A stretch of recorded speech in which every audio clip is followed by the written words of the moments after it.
Shane. So Claire, next question, please. I have a question from Rita Mazalevsky. To summarise her preamble, Mrs. Mazalevsky refers to page 31 of the annual report regarding financial crime risk, conduct risk, compliance and operational risk frameworks. Performance measures for short-term and long-term remuneration contain risk measures and conditions of restricted rights, are awarded subject to pre-grant assessment and performance conditions tested at the end of 4-year performance periods, as outlined on page 197 of the annual report.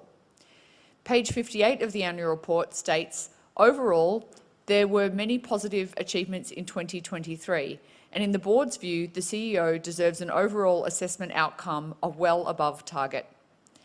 In 2018, the ABC reported Shayne Elliott saying, "It is completely unacceptable that we have caused financial harm and emotional stress to our customers. As CEO since 2016, I'm ultimately accountable for this. And in the past, ANZ has not focused sufficiently on formally holding executives to account for failures that harm customers."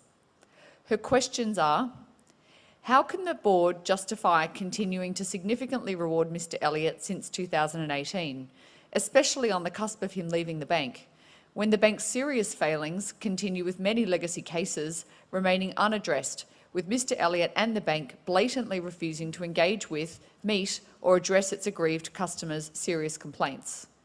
With appropriate evidence, will the board consider clawback under board discretion, policy or applicable law with recovery of variable remuneration, including that which has already vested or been paid?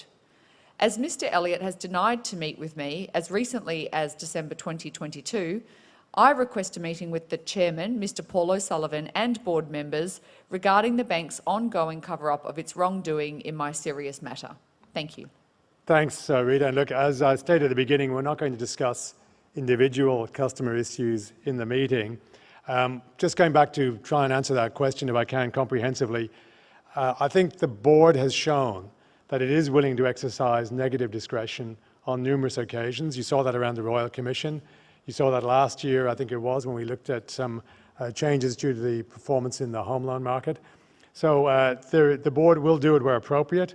We do go through a very deliberated and structured process in deciding on remuneration awards, and we do have the scope to claw back if we wish to. There is no cover-up at ANZ. If anything, today hopefully shows you we are willing to be open and accountable for our actions. My understanding is that Shane has not made a refuse to meet, but regardless, what I would also say is, look, I know your issues have been raised with our customer relations team. I will certainly ask them for a further briefing after the meeting, but beyond that, I don't think I'm in a position to make any comments.